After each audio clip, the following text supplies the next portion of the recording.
afternoon to everyone at Mastercard in Westchester County and around the country. My name is Diego Ortiz, Communications Director for your American Heart Association, and it is my pleasure to welcome you to this special conversation, Summer of Health. We want to thank Mastercard, our Live Fear, Stand for All sponsor in Westchester County. And I'm so excited because in just a minute, you'll meet Dr. Ned Kusti. He's the interim global corporate medical director for Mastercard. And then we'll meet Dr. Samantha Lowe, a pediatrician at White Plains Hospital, and Dr. Dean Straff, director of emergency medicine at White Plains Hospital, who will discuss and share some tips about how to stay cool and healthy in the summer heat. On behalf of the American Heart Association, I want to share something very special. I want to invite everyone to take the CPR challenge today. So please visit cpr.heart.org, watch a short video, learn hands-only CPR, and be ready to act if a cardiac emergency occurs. Hands-only CPR is simple. First, you call 911. Then you push hard and fast at the center of the chest. But don't take my word for it. Visit cpr.heart.org to learn more. And now it's my pleasure to welcome Dr. Ned Kusti, who is going to share a few words on behalf of Mastercard. Welcome, Dr. Kusti. Thank you, Diego. Greetings to everyone here at Mastercard. It is my privilege to address this distinguished audience for our summer safety webinar. At Mastercard, we believe taking care of our employees' well-being is critical to their professional and personal success and their overall happiness. To support our employees and their family members on their well-being journey, Mastercard offers a variety of programs across these well-being pillars that includes mental, physical, financial, and social. There are several programs and practices that improves a person's daily habits and routine, not only for the employee, but also for their loved one. It also helps them maintain a successful work-life balance.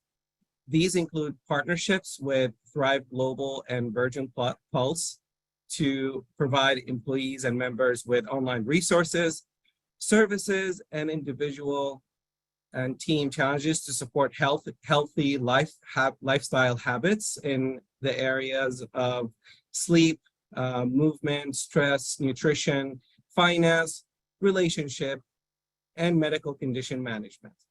These services also support mental well-being, guiding employees and their loved ones through awareness to action.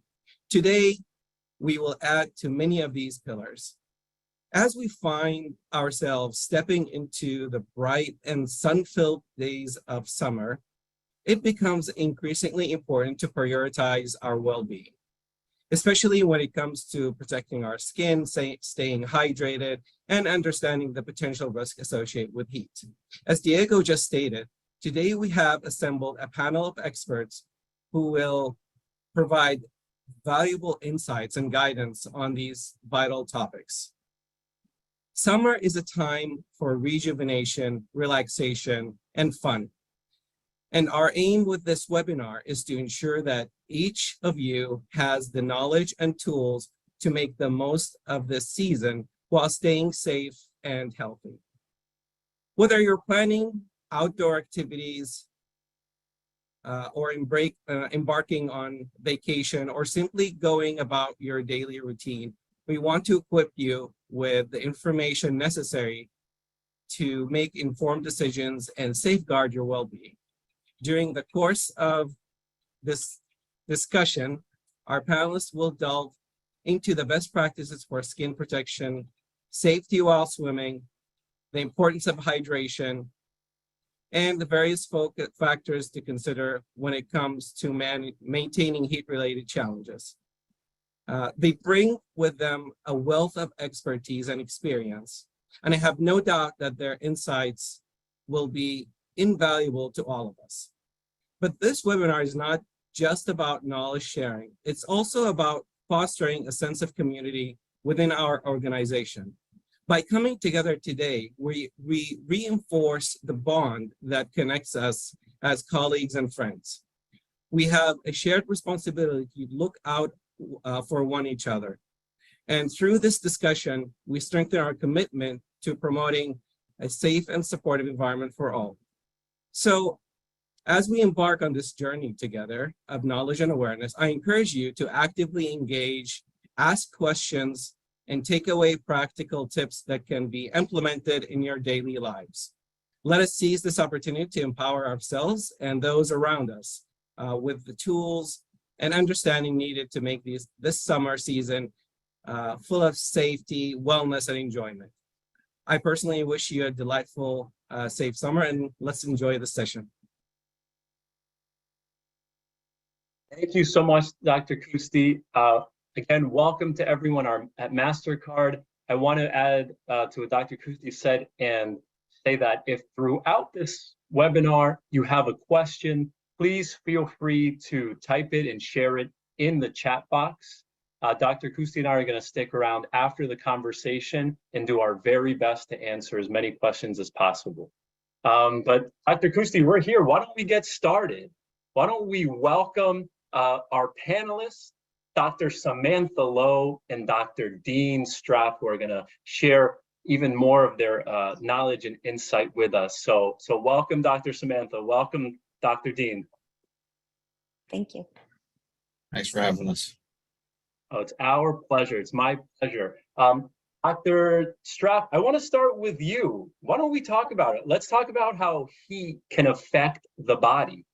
You're an emergency room physician, so I'm sure you've seen this firsthand. What can you share with us? Sure. So, when I'm thinking about issues that are related to heat, I really think about heat emergencies, and this is a spectrum of medical conditions that can be caused due to excessive heat exposure. And if not treated appropriately, can lead to some really serious health consequences. So, in my mind, there's three different areas that we should think about. It starts as most mild as heat cramps, right? And that will be for the general public. They'll may feel muscle spasm or cramps, especially with intense physical activity and when they're in the hot environment. And this is often caused by electrolyte imbalances in the body due to loss of fluids and sodium and different fluids from sweating. The next level is heat exhaustion, which is a more severe heat-related condition that can occur when the body becomes dehydrated and then it's unable to regulate your temperature effectively. And this will typically have people with heavy sweating, but also will feel dizzy, may feel nauseous, have a headache, weak, and have a feeling of a rapid heartbeat. And if this is left untreated, it could then progress to heat stroke, which is really a life-threatening and really severe condition and really a true emergency. And this is when your body is unable to regulate its body temperature, and it can lead to serious vital organ damage if left untreated, and can unfortunately even be fatal. From my standpoint at the American Heart Association and the work that I do with the media, as soon as the temperature rises above 90 degrees, and we know there's an extended period of 90 degrees, I work really closely to raise awareness about avoiding the sun if it's possible, to avoid a heat stroke. So thank you so much for getting us started with that and kind of leading this conversation. Dr. Lowe, I'm so excited that you're here because you bring such a great perspective as a pediatrician. I want to ask you the same question, but how are kids impacted by the heat? Well, there's a couple of issues. The first is we have babies, and babies really under the age of 6 months, because the body starts to thermoregulate by the age of 6 months, although not completely efficiently. So babies typically don't sweat, but they will start to become very lethargic. They won't want to feed. They will be possibly very irritable. So it's something to watch for and be highly suspicious of if the baby has been out in the heat for a prolonged period of time, or even inside on super hot days without air conditioning. So, and in those situations, you want to quickly undress the baby as much as possible. You want to put cool cloths on the baby. The thing is that their temps, actually, because they really don't thermoregulate well, you will see a significant increase in their body temperature pretty quickly. If the baby's not responding to those measures, really should be taken to the emergency room, because a whole bunch of things need to be checked to make sure that that baby is going to be okay and respond, better to the heat, or the heat damage, I should say. Over the age of 2, so between 6 months and 2 years, you have to be very mindful. They're not going to tell you they're thirsty. You really should keep offering fluids, and if possible, fluids that actually have a mild amount of sugar in them, just to keep them going. Not a lot, because a lot is actually going to dehydrate them. But if you put a quarter juice and 3/4 water, first of all, they'll drink it more, and also it will keep their electrolytes more balanced. Gatorade, Pedialyte are also good options. Over the age of 2, it is really similar to what Dr. Straff has said.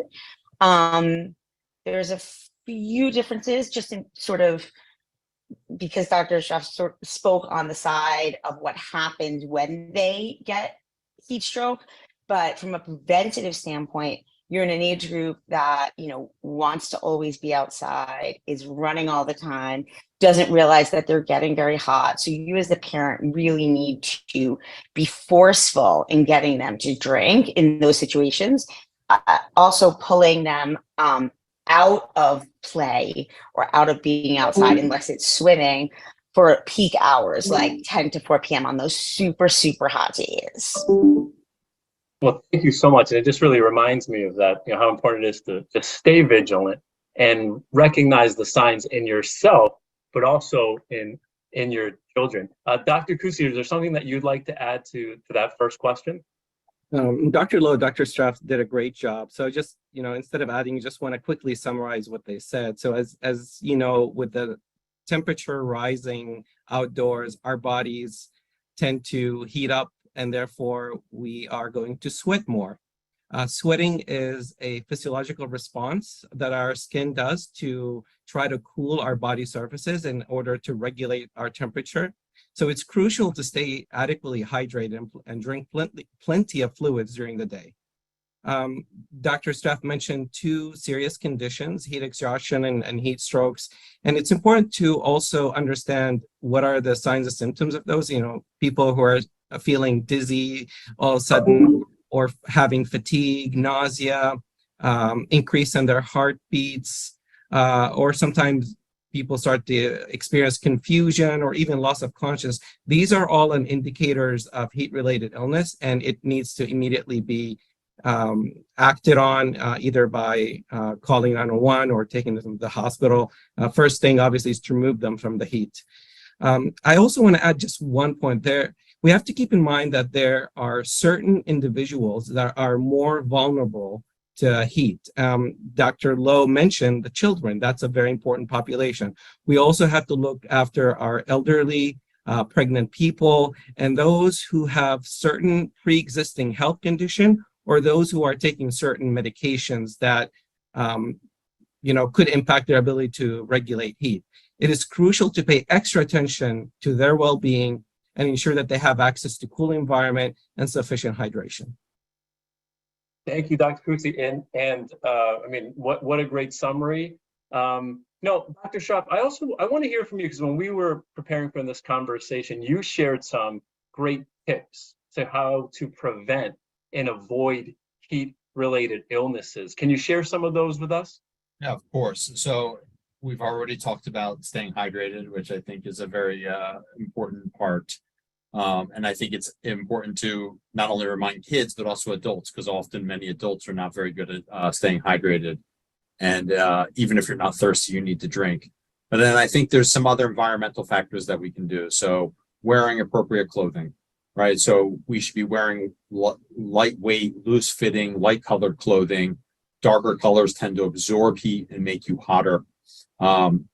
We should avoid the sun as much as possible and being outside during those peak hours. And really what I mean by that is from 10 a.m. to 4 p.m. And if you are going to be outside, take those breaks, and then take regular breaks and encourage decrease in physical activity.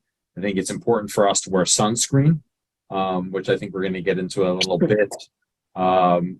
And then really, stay in air-conditioned areas whenever possible and monitor those at high risk, like Dr. Kusi just said, and being aware of the elderly and people on medications. People often don't realize if you're on an antihistamine, which is, an allergy medication, that can really change, and that's the most common one, Allegra, Zyrtec, Claritin, the over-the-counter medications that people take, especially in the seasons when you have higher allergies.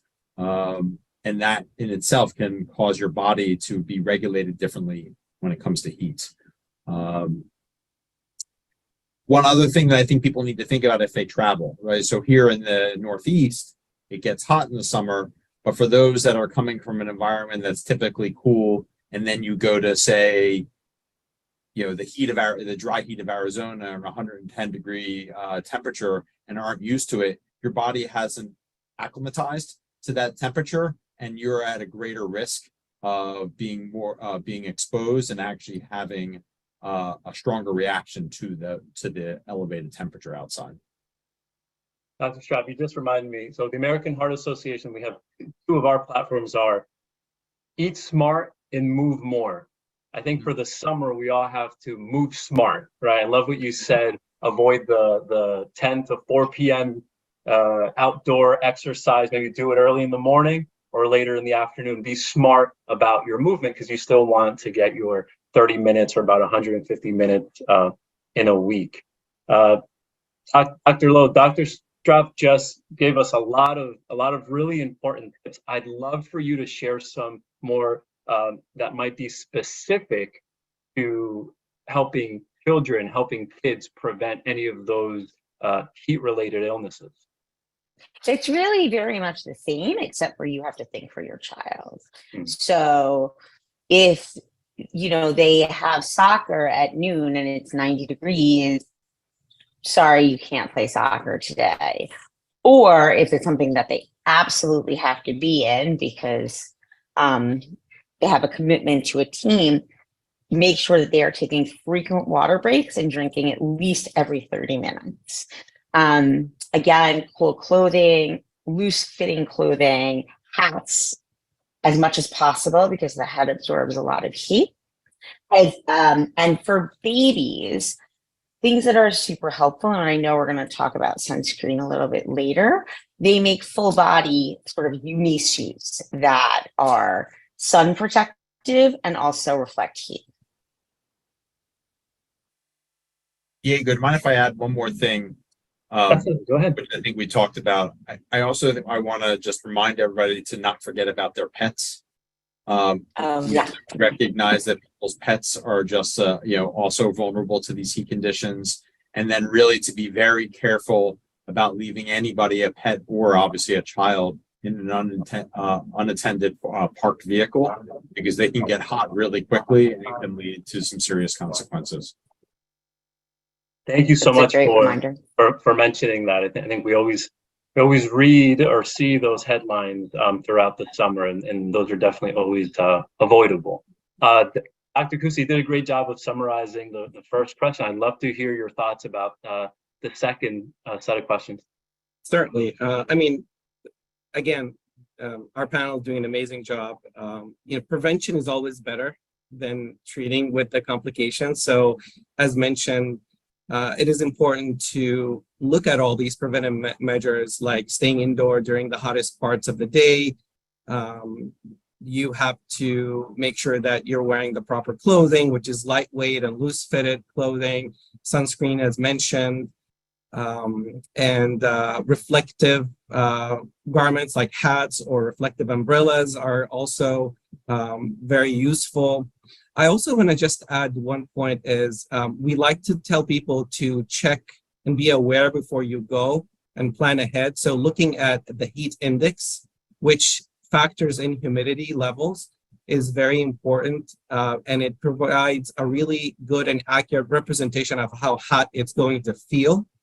A very good source for that is the National Weather Service, and it's the weather.gov website. But if you just go on the web and search National Weather Service, what is the heat index, it will take you to that page, and you can put in the zip code that you're planning on going to or you're at, and then you will get a very nice graph and all the information about the heat index in that area. Oh, I love that tip. I know there's also a lot of really free and easy to use apps for your phone that also track that information for you. That's a really great tip, especially for someone who's traveling throughout the country. We've been talking about it. We've been talking about the sun. For some of us who live in the Northeast, we might forget what the sun is. It's the thing that lives behind the gray cloud, the smoky clouds. But in the summer, it's a real thing. So let's talk about protecting our skin from the sun. I mean, I have so many questions about this topic. How do we know the correct SPF to use? How do we keep kids safe in the sun? I'll start with you, Dr. Lowe. Is SPF, what's the right SPF or sunblock for kids or children to use?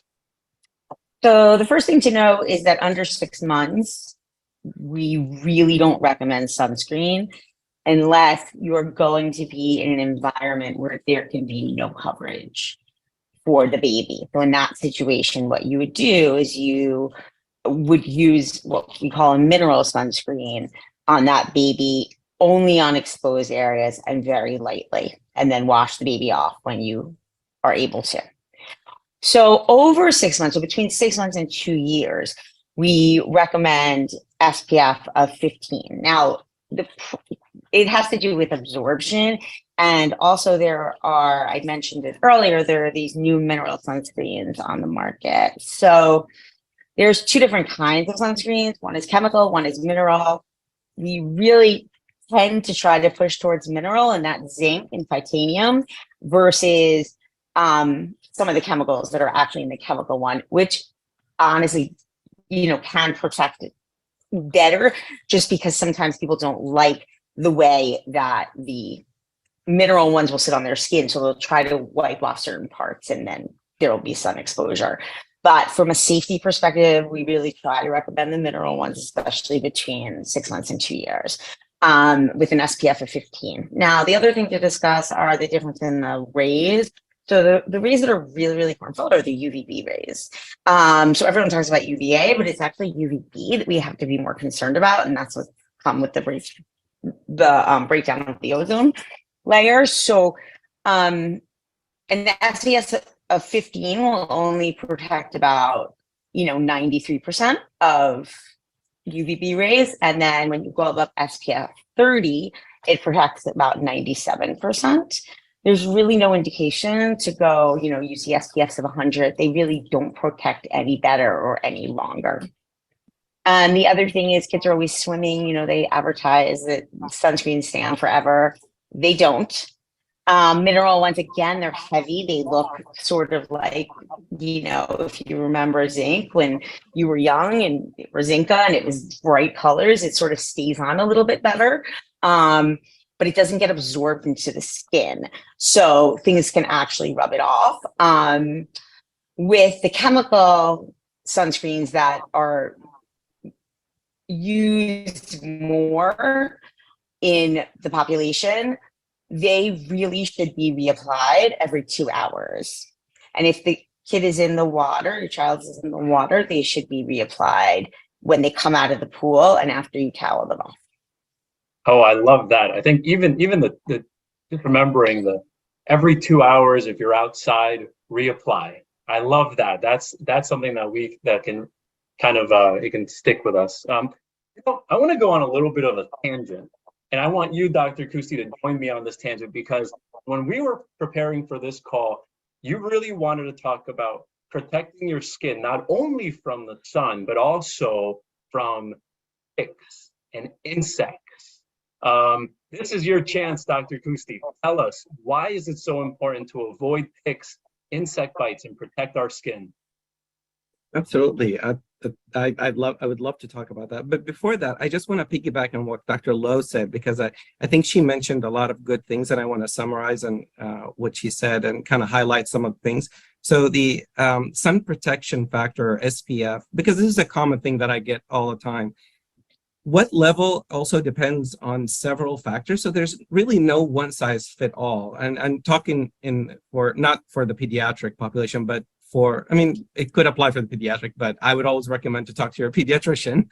But for general public, there's a lot of factors that play into that. So for example, a fair skinned person would have different risk factors than a dark skinned person. The intensity of the sun exposure, like the activities and duration, is important to factor in. And water resistant or sports sunscreens can be beneficial if you're sweating or engaging in water related activities. But to Dr. Lowe's point, there's a misconception that once you put it on, you're good for the whole day. And that's not accurate. You need to reapply. And a good reminder is apply every 2 hours. A couple of other personal factors to take into consideration. There are some people, as I mentioned, that may have a more sensitive skin or have higher risk, like people with history of skin cancer, or people with compromised immune system, or people taking medication that increase photosensitivity, that's increasing your skin sensitivity to UV rays. Those individuals need to really consult with a dermatologist or their primary care provider to understand what is the best SPF level or factor for them, and that way they can get the best protection. A very important point that Dr. Lowe mentioned is that these SPF lotions are typically, the numbers that we see on them are meant for UV B rays. So they protect against the UV B rays, which can cause sunburn, but it doesn't directly correlate with the UVA rays, which typically, we see cause it long-term skin damage and aging. And a lot of people are very sensitive to that. So there are some sunscreens out there right now that we call broad spectrum that covers both UVA and UVB. So we advise you to find that. The very nice calculation that I found as I'm doing a research is that, the SPF 100 blocks about 99% of UVB rays. SPF 50 blocks 98%. And then SP 30 blocks 97%. So while the number seems like, significantly, it's not like there's if I get 100, it's double the effect of the SP 50. So I just wanted to clarify that.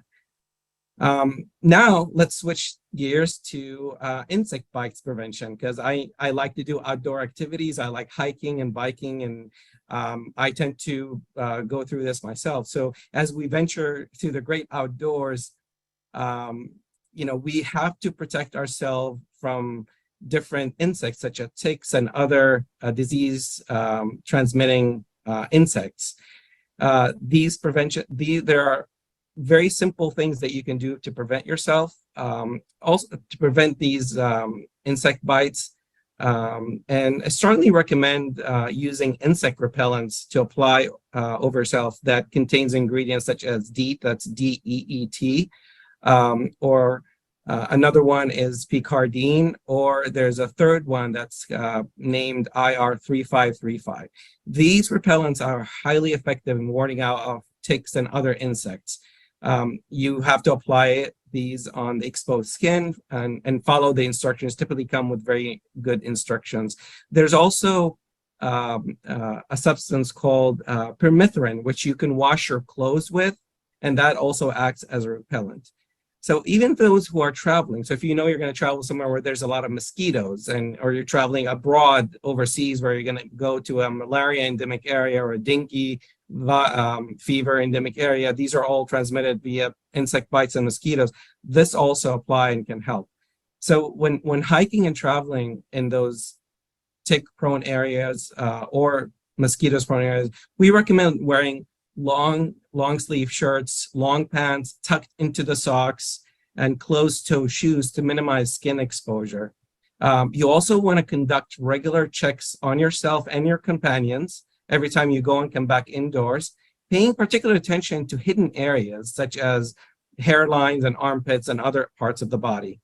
I, again, strongly encourage you to consult with your healthcare provider to make sure that you're using the appropriate insect repellent and to have the best protection so you can enjoy the summer, whether you're doing it here or traveling abroad. Thank you so much, Dr. Kusi. And I wanted to include in this conversation the tangent or the additional information about ticks and insects. On a personal note, as a public service announcement to all of my fellow golfers, when you hit the ball deep in the woods or into the tall grass, just be aware. Last time I played, I found a tick on myself, and that's why every time I get home, I check for ticks. So thank you for that. And that was my PSA for all of the Well, check your pets. I'll add to that. Check your pets as well. That's another good one. Anytime. Because we treat pets and they the ticks fall off of them and then they crawl onto us. Let's get back to talking about the sun and protecting our skin from the sun. Dr. Straff, you're in the emergency room. When is a sunburn an emergency? Yeah, so I think it's always, it's been how you define an emergency. I don't know if I would call a sunburn an emergency, but something to think about is people that have 5 sunburns or more in their life double their risk of melanoma, which is a serious form of skin cancer. So it's really important to do everything that Dr. Lowe and Dr. Kusi was just talking about and wearing that sunscreen.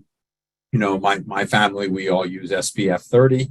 I'm really glad that Dr. Lowe talked about that difference between mineral and chemical sunscreens, because we were also a big fan of using mineral sunscreens over the chemical versions. And if you just think about it, the mineral kind of reflects the sun off of your body versus a chemical that gets absorbed into your skin that may prevent the skin from getting into your body. That being said, sunburns they're really painful. They hurt a lot and it's causing damage to your skin. And then if you have enough damage to your skin, our skin is our first layer of protection for everything. So if you have severe sunburn to a point where you get blistering and skin breakdown, which would be an emergency, you're going to be at an increased risk of going on to that heat exhaustion and heat stroke that we talked about. And then your body's first line of defense, which is your skin, won't be able to defend against normal bacteria and flora that are everywhere in the community. Thank you so much, Dr. Straff. Thank you, Dr. Kusi. Thank you, Dr. Lowe. That was such an informative question. You guys really brought a lot of great facts and knowledge. Let's change scenes a little bit. Let's go to the pool. We know the pool is a popular destination during the summer. Maybe we'll start with you, Dr. Lowe. How can we make the pool safer for everyone in the family? The first thing is get your child into swim classes. They can be in swim classes as young as 6 months. The AAP says 1 year, but I think that that's actually going to change because there's a lot of coalitions for drowning protection that are getting legislature passed. All babies, when possible, should be taught how to swim at the age of 6 months. They teach life-saving skills so that if, God forbid, those 30 seconds where you have lost them and they're in the water, they're actually even their head is in the toilet or in a bath, they learn life-saving skills. So they learn how to pick their head out of the water. The floaties that we use and tubes, they give a false sense of protection. So it's super, super important. Drowning is the leading cause of pediatric deaths between 1 and 4 years old, and it is preventable. If you have a personal pool, please, please, please fence it. Be mindful, if it is your own pool, be mindful that you keep it locked so that your child does not wander into the pool. So that would probably be my best advice. The other thing is I sort of mentioned it briefly, but babies can drown in anything, in up to a foot of water. So, or I guess as little as a foot of water. So it is super, super important that we take these measures to protect our kids. Thank you, Dr. Lowe. Dr. Kusi, is there anything you'd like to add about how to stay safe around the pool? I think for kids, one lesson I've learned throughout, dealing with unfortunate situations is never leave children unattended. Sometimes even young adults who are partying and doing some crazy stuff, such as jumping from objects and stuff like that, injuries do tend to happen. But one interesting fact I wanted to share with everybody is, and switching gears to swimming in the beach versus swimming in the pool, is there's also certain risks when you're going to the beach and in certain locations. One particular risk, and the statistic that I wrote is that I saw 60 to 80% of lifeguard rescues are related to what they call the rip tide or the rip current on the beach. And if you want to know more about that, you can simply search and see videos. But this can simply be avoided by swimming close to where a lifeguard is. They tend to have flags like yellow and red flags that mark these tide areas. Not everybody can spot them easily. They do tend to pull you in, and the most appropriate action for when that happens for somebody is to call for help, and don't really try to run and rescue that person, because you'll get also pulled into that tide. So just wanted to share that with everybody because I thought that was interesting. No, it definitely is. I think, again, we often hear over the summer of the drowning deaths that occur all over our area here in the greater New York City area, but throughout the country as well. Dr. Strauss, something that we had chatted about in preparation was the role that alcohol plays, and really just the importance of being mindful at parties. Do you want to share some of that with us? First, alcohol, and then just Sure. mindful of parties. I think everybody needs to be really careful, especially in the summertime and barbecues and pool parties, to drinking alcohol, one in the sun, because it's also it increases your dehydration levels, but really it also can alter your sensorium in the fact that you might not be paying attention in the same way that you would when you don't have alcohol in your system.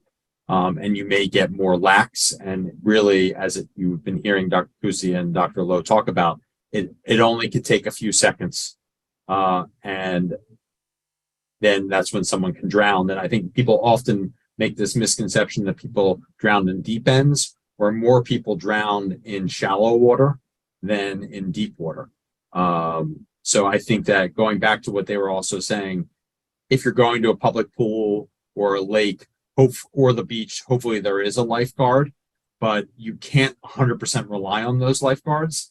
And especially if you have kids, you really need to still pay attention and always stay focused. And something that I do with my two kids is I teach them to be kind of a buddy system. And when you're in the pool, you should be looking out for each other, always swimming with one another, and be careful and roughhousing, because it can only take a second. You think you're doing a piggyback, the next thing they know it, they're holding onto their neck and not realizing it, and someone can go under the water.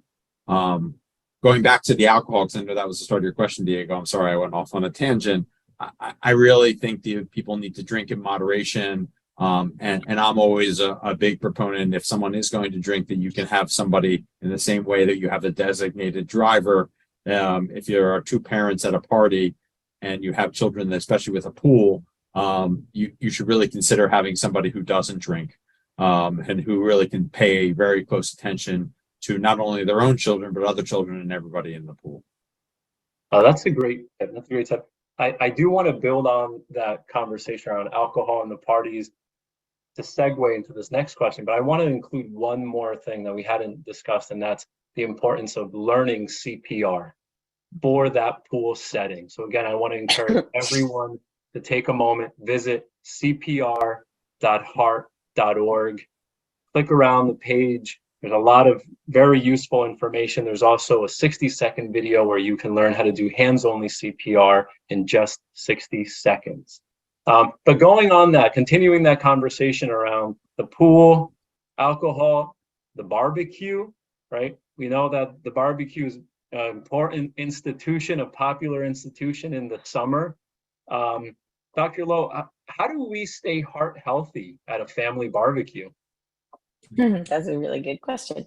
You know, it's really important that we teach our kids balance. They definitely can have, you know, fries, hamburgers, hot dogs, but needs to be balanced with, you know, fruits, vegetables, healthy grains. So if your child has had, you know, a huge intake of, you know, barbecue food, which is not particularly heart healthy, but they love, you know, maybe for that week or for the next few days, you as a parent just try to be a little bit more mindful and also teach them. You know, I think that teaching kids, and again, we're talking about kids that sort of understand as opposed to the toddler population, you know, kids really need to take ownership of their bodies and learn about their bodies and learn what's good for their bodies and learn what's not good for their bodies. So, you know, I think education is a really big part of this. Thank you, Dr. Kutsi. I want to give you a chance to share some of your insight with us as well. Certainly. You know, as a general guidance, we tell people to try to choose lean proteins. These are like skinless chicken breast, fish, or lean cuts of beef. Try to trim out the fats on the side to reduce the saturated fat intake. Be mindful of portion sizes. A trick that a lot of people use is they use smaller plates. That way you're less likely to consume large amounts. We always, just like Dr. Lowe said, load up on veggies and fruits and vegetables. I always tell people in the summer, the more colorful, the better. Try also to include options like whole grain, wheat buns or breads. That sometimes also is a little bit healthier solution. And consider alternative for heavy mayo-based salads. Again, we focus on drinking plenty of water. What that means is that we roughly tell people, you know, fluid intake should be roughly around 8 to 12 cups throughout the day. That's roughly 64 to 96 fluid ounces, or 2 to 3 liters per day for those not using the metric system, and or half a gallon to 1 gallon a day. So that includes all your fluid, not just water. Another point that I tend to get concerned about sometimes is food handling. We got to ensure proper food handling, especially when you're handling raw food. You don't want to touch the raw food and then touch, you know, vegetables or fruit. Also, you have to ensure proper storage of to prevent foodborne illnesses. I don't know how many times I heard stories somebody went to a barbecue and everybody had, you know, stomach problems later.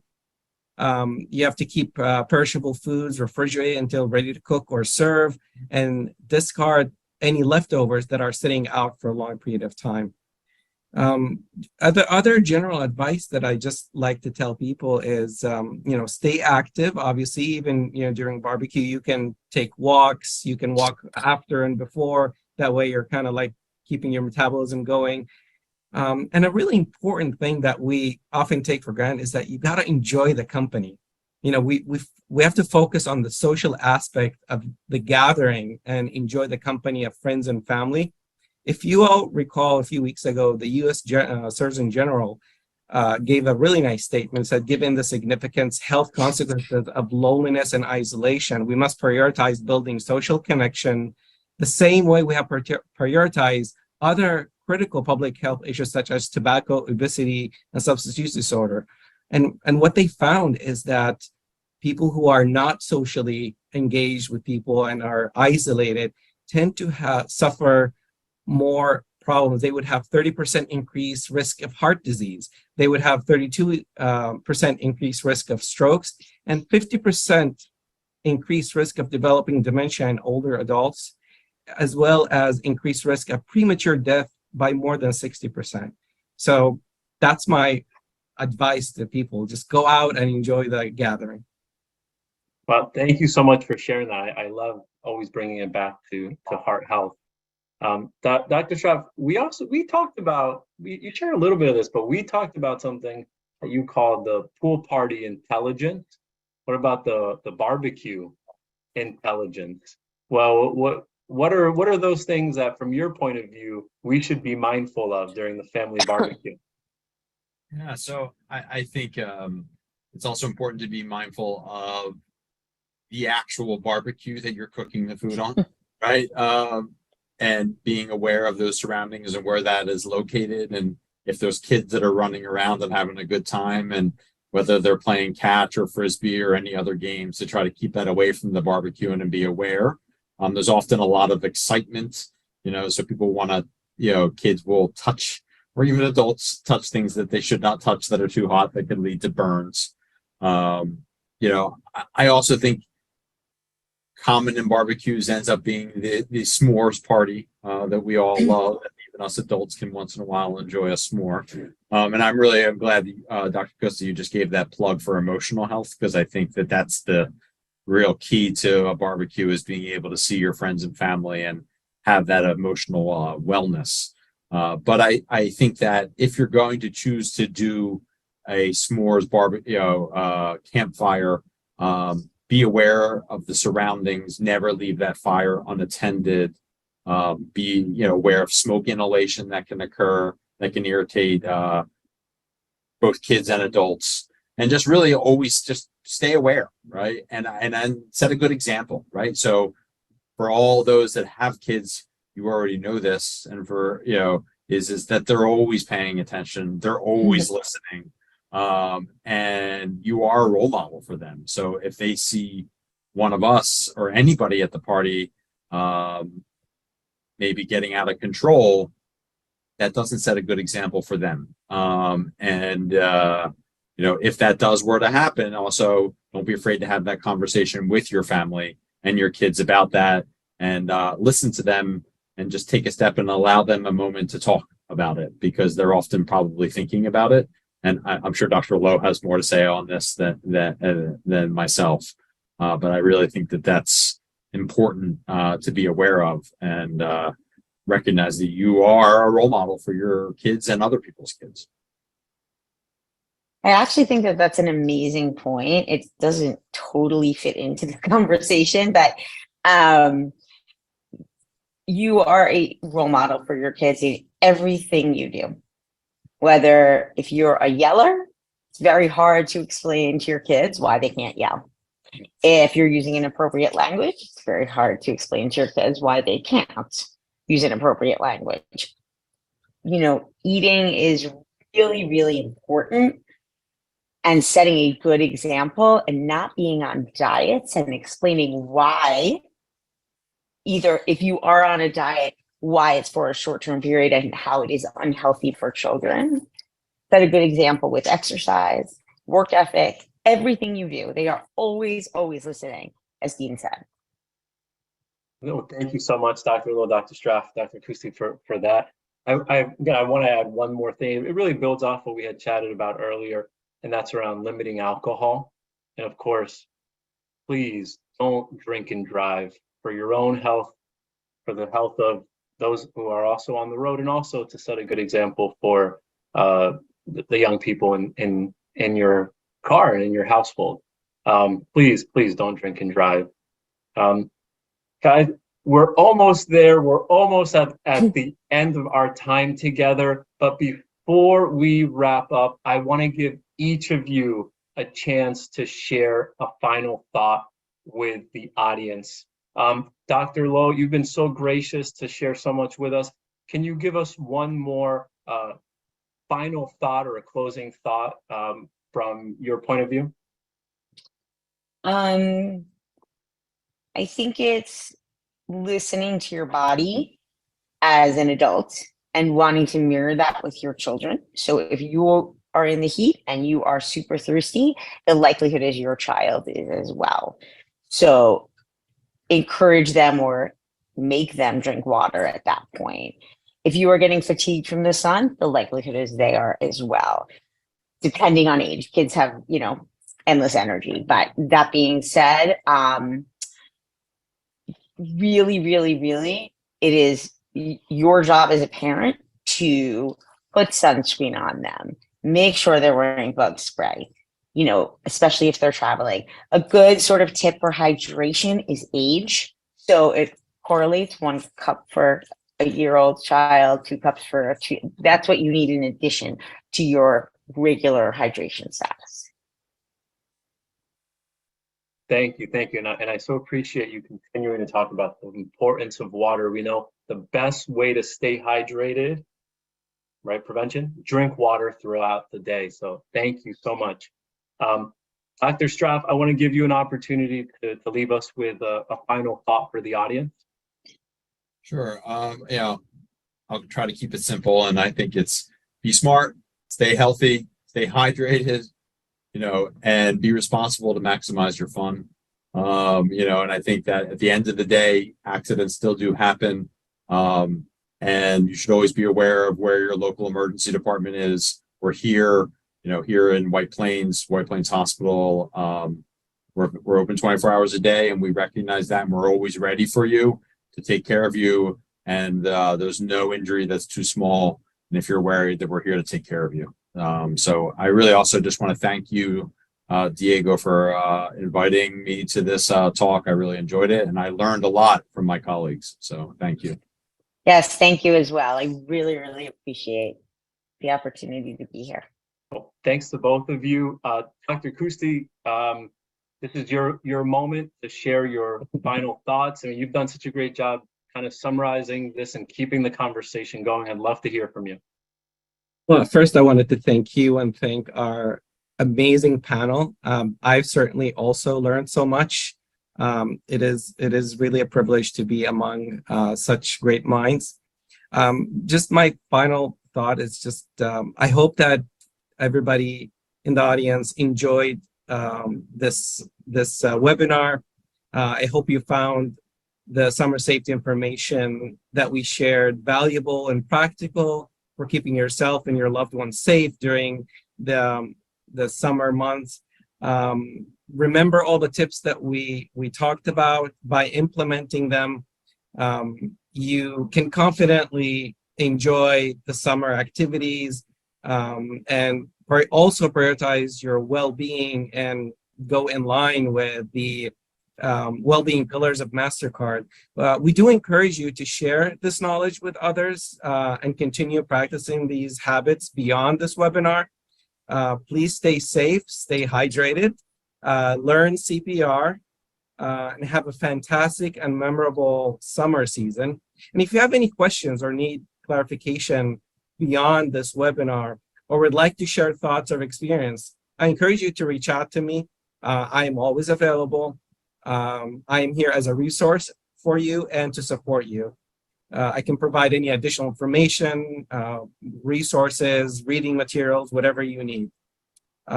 Please feel free to contact me by phone or email.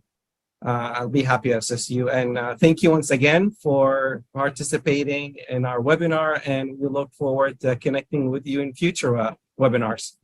Thank you. Thank you.